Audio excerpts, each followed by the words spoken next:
বন্ধুরা, আশা করি সবাই ভালো আছো, আমিও ভালো আছি। চেনা অচেনা সকল বন্ধুকে সাথে নিয়ে আবার চলে এলাম নতুন একটা ভিডিও নিয়ে।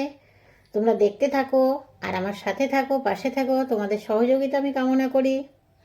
এবার চলো ভিডিওটা শুরু করা যাক। আজকের ভিডিওটা দেখো, অনেক চমক আছে। প্লিজ ভিডিওটা পুরো দেখো বন্ধুরা।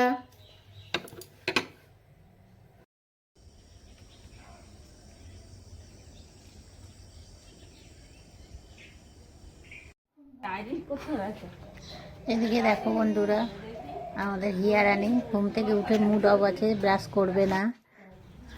পাশের বাড়ির দাদুর গাছের বাগানের কিছু ছবি তোমাদের দেখিয়ে দিলাম। গাছে খুব সুন্দর গন্ধরাজ লেবু ধরেছে,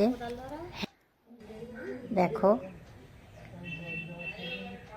আর দাদু এই বয়সে এত বড় বাগান একা কুপিয়ে সবজি চাষ করে, সারা বছরের সবজি। দেখো বাগানের অবস্থাটা দেখো, কি সুন্দর লাগছে বন্ধুরা।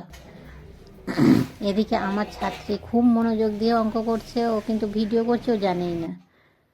আর আরেকজন ছাত্রী, এও দুটো খুবই ভালো ছাত্রী আমার, একদম শান্ত শিষ্ট, পড়াশোনায় খুবই মনোযোগ।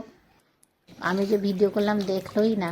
আর আমার মা বললে, তোমার আগের ভিডিওতে তোমাদের বলেছি মা এসেছে, মা মাছ দিচ্ছে, পার্সে মাছ। আর এই যে আমাদের হিরায়ানি সকাল সকাল খিদে পেয়েছে, এবার খেয়ে নিয়েছে, ওরও পরীক্ষা চলছে, খেতে এবার পড়তে বসবে। এরপরে চলে এলাম একটা ছোট্ট একটা রান্নার ভিডিও নিয়ে। চিংড়ি মাছ দিয়ে পটল রান্না করব, খুব তাড়াতাড়ি, সাধারণ সিম্পল রান্না।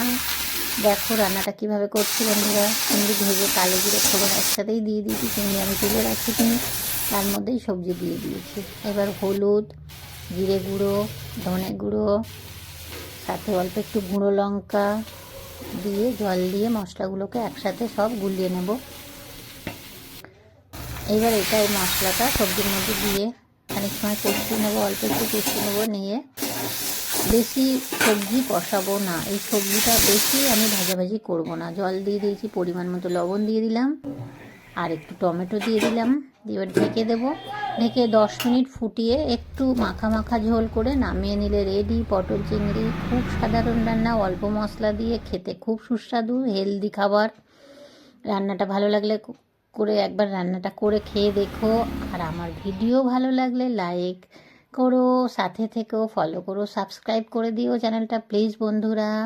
সবশেষে কৃষ্ণ ঠাকুরের, কৃষ্ণ ভগবানের কিছু ছবি দেখিয়ে আমি ভিডিওটা তোমাদের সামনে শেষ করবো এবার।